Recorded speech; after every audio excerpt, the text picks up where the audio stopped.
बातमीतर सविस्तर पाहूया। बातमी नागपूरहून। कारगिल पोलिसांचं विशेष पथक हे नागपूरमध्ये दाखल झालेलं आहे। सुनीता जामगडेची कारगिल पोलीस हे चौकशी करणार आहेत। सुनीताला एलओसी क्रॉस करण्यास कुणी मदत केली याबाबतची देखील चौकशी होईल।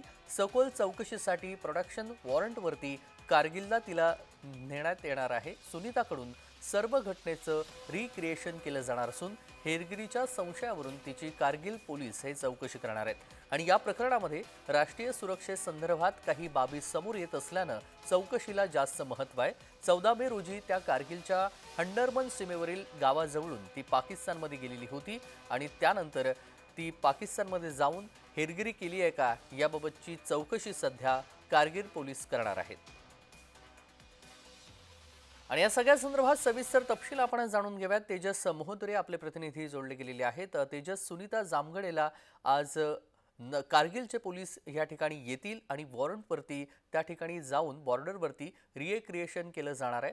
याबाबतचे सविस्तर तपशील नक्कीच जर बघितलं असेल तर सुनीता जामगडे हा प्रकरणात एकंदरीत बघितलं तर आतापर्यंत जो तपास होता नागपूर पोलीस आणि तपास यंत्रणा करत होता, मात्र आता कारगिल पोलीस जे आहे ते नागपुरात दाखल झालेले आहे। एकंदरीत बघितलं असेल तर सुनीता जामगडे यांनी एलओसी पार केली, त्यावेळेस तिला कोणी मदत केली, त्यासोबतच हेरगिरीचा प्रयत्न सगळ्या संपूर्ण प्रकरणात दिसून आला। आणि एकंदरीत जर चौकशीमध्ये आहे की सुनीता जामगडे याची कुठल्याच प्रकारची मदत पोलिसांना करत नाही, अनेक गोष्टी तिने लपवलेल्या आहेत, संशयास्पद तिची वागणूक संपूर्ण या तिच्यावर दिसत आहे, त्यामुळे कुठेतरी या कारगिल पोलीस याच्यात दाखल झाली आहे। एकंदरीत बघितलं असेल तर ते पाकिस्तानच्या धर्मगुरूंच्या संपर्कात होते, त्यासोबत आणखी 2 व्यक्तीच्या संपर्कात होते, त्यामुळे तिने संशयास्पद माहिती दिली का संपूर्णची चौकशी सध्याच्या घडीला सुरू आहे। आणि एकंदरीत आता कारगिल पोलीस यामध्ये असणार आहे। त्यासोबत एकंदरीत बघितलं असेल तर तिला प्रोडक्शन वॉरंटवर सुद्धा कारगिल येथे नेणार आहे। 14 मे रोजी कारगिलच्या हँडरबन सीमेवर गावाजवळून तिला ती पाकिस्तानात गेली होती अशी माहिती समोर येत आहे। त्यासोबत तिला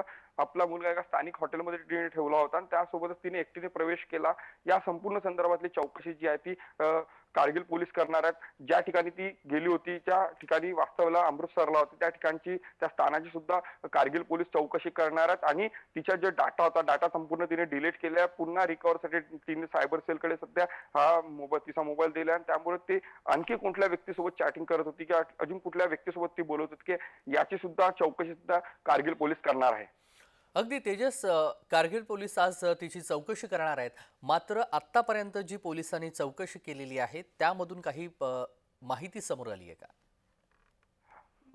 अनेक माहिती ती लपवत आहे आणि अनेक संशयास्पद माहिती तिच्याकडे आहे, मात्र ती बोलण्यास नकार देत आहे। नागपूर पोलिसांनी अनेक तिच्याकडनं उलगडा करण्याचा प्रयत्न केला, मात्र ते कुठलीच गोष्ट पोलिसांना सहकार्य करत नाही आहे। अनेक गोष्टी ते सांगते आणि अनेक गोष्टी ते लपवण्याचा सुद्धा प्रयत्न करते, मात्र अमृतसरला ती हॉटेलमध्ये वास्तवले होते अशी ती माहिती सांगत आहे। माझा मुलगा, मी त्या 15 वर्षाचा मुलगा त्या ठिकाणी ठेवला होता असं सुद्धा सांगत आहे। मात्र मी बर्फ बघायला गेलो होतो, मी पर्यटनाला गेलो होतो अशा प्रकारची माहिती तिने या अगोदर सांगितली। माझे पैसे संपले होते म्हणून मी त्या पाकिस्तानच्या धर्मगुरूच्या आणि 2 व्यक्तींच्या संपर्कात आलो अशा प्रकारची माहिती सुद्धा तिने सांगितल्या, मात्र संशयास्पद संपूर्ण वागणूक आहे।